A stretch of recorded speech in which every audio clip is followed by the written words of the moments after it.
Ya, pemirsa, seperti apa hasil survei terbaru tingkat keterpilihan para capres? Tadi kita sudah lihat Agita ya, secara sepintas seperti apa dari segi angka. Benarkah ada potensi capres Prabowo ini bisa menang satu putaran? Untuk membahasnya telah bergabung saat ini bersama kami ada indikator politik, yaitu ada kembali Mas Burhanuddin Muhtadi yang bergabung bersama kami. Kemudian juga ada peneliti dari Indobarometer, Christopher Nugroho. Ya, saya langsung awali terlebih dahulu mungkin ke Prof. Burhanuddin ya. Temuan terbaru seperti apa kalau dari indikator? Apakah memang Prabowo Gibran ini disinyalir bisa memenangkan satu putaran?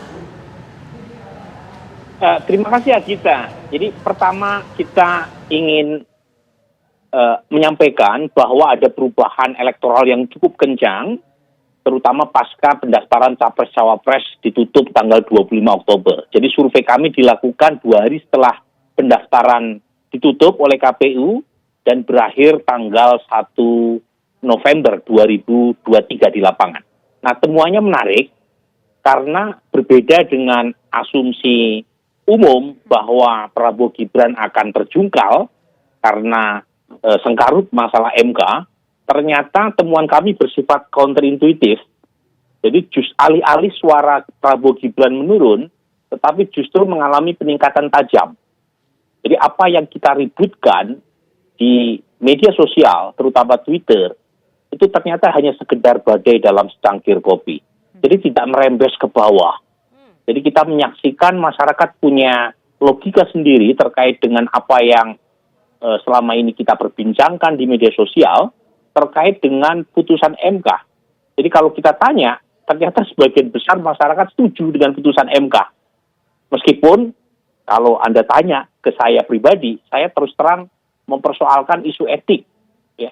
Jadi don't get me wrong, saya dalam posisi bahwa ada masalah etik yang sangat serius terkait dengan munculnya Gibran sebagai cawapres Pak Prabowo sesuai dengan temuan MK-MK. Tetapi secara elektoral, apa yang saya persoalkan secara etis tadi, ternyata tidak dirasakan oleh publik secara umum. Jadi kita temukan migrasi atau eksodus pemilih Jokowi dalam jumlah yang sangat besar dari sebelumnya mendukung Ganjar Pranowo ke Prabowo Gibran. Nah, yang kedua adalah dari pemilih muda. Jadi berdasarkan hasil sensus 2020 yang dilakukan oleh BPS, total 53% pemilih kita itu berasal dari generasi Z dan generasi milenial. Dan sebelum Gibran didapuk sebagai cawapres Pak Prabowo Subianto, itu elektabilitas Pak Prabowo di kalangan Gen Z dan generasi milenial itu kisaran 30-an%. Nah, setelah kita turun ke lapangan pasca pendaftaran, ternyata dukungan anak muda terhadap Prabowo Gibran melesat terutama di generasi Z yang menyentuh angka 50%. Nah, saya tidak tahu apakah ini akibat Gibran yang notabene berasal dari kalangan anak muda, sehingga mereka didukung oleh anak muda atau tidak. Tetapi intinya kita temukan 2 hal ini yang menyebabkan Prabowo Gibran meningkat. Cukup tajam dari 36% ke hampir 40%. Nah, yang menarik, penurunan suara Mas Ganjar di kisaran 6-8% tergantung simulasi, itu sebagian besar lari ke Prabowo Gibran, tetapi slope kenaikan Pak Prabowo Gibran tidak sebesar penurunan Ganjar Mahfud MD. Nah, pertanyaannya kenapa? Nah, ternyata masuknya suara Mas Ganjar ke Prabowo Gibran itu juga diikuti oleh migrasi sebagian pendukung lama Pak Prabowo ke Anies Baswedan. Jadi jangan lupa, profil pemilih Pak Prabowo, terutama dari basis lamanya, itu profil pemilih yang cenderung kritis untuk tidak mengatakan anti kepada Presiden Jokowi. Dan ketika Gibran dipilih sebagai cawapres Pak Prabowo, kita basis lamanya ini sebagian ada yang lari. Dan yang mengambil untung dari ini adalah Anies Baswedan. Sehingga Anies mengalami kenaikan kurang lebih 2% juga dibanding survei sebelumnya.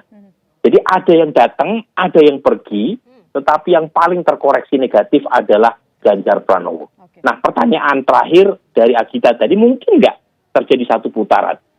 Saya tidak ingin menutup peluang itu, tetapi lagi-lagi perlu kerja keras dari Prabowo Gibran, terutama dari basis Pak Prabowo, yang sepertinya kedodoran di wilayah Jawa Barat dan Sumatera.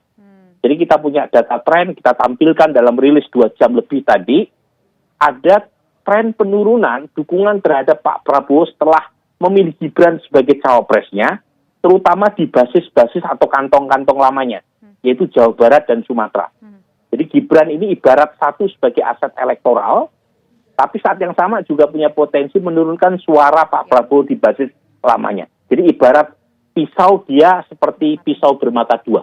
Nah, kalau misalnya Prabowo Gibran mampu melanjutkan dominasi terutama di basis-basis Pak Jokowi yang lama, dan saat yang bersamaan mampu mempertahankan, apalagi meningkatkan dukungan di basis lama Pak Prabowo, saya kira satu putaran bukan hal yang mustahil. Tetapi kalau misalnya Pak Prabowo gagal mempertahankan basis lamanya, dan Anies mengambil keuntungan dari kekecewaan basis lama Pak Prabowo karena memilih Gibran sebagai cawapresnya, maka kemungkinan terjadi putaran kedua. Dan putaran keduanya itu antara Pak Prabowo dengan Anies Baswedan. Tapi kalau misalnya Pak Ganjar Pranowo mampu membalikkan tren negatif yang terjadi belakangan dan kembali merebut suara dari basis-basis lama Pak Jokowi, terutama di Jawa Timur dan Jawa Tengah, dan saat yang sama berhasil meningkatkan performa, maka yang masuk putaran kedua adalah Prabowo dan Ganjar. Jadi 3 skenario itu masih terbuka sama besar. Oke, baik. Nah, sekarang kita ingin ke Mas Christopher. Nanti kita ingin mengetahui bagaimana Indobarometer ini, Bang Kodari begitu bisa begitu yakin ini juga akan satu putaran. Apakah mungkin dalam waktu 3 bulan dari angka 43% itu bisa naik menjadi 50% sehingga jadi satu putaran? Apa saja faktor-faktornya? Nanti kita akan jawab usai jeda berikut. Kami kembali sesaat lagi.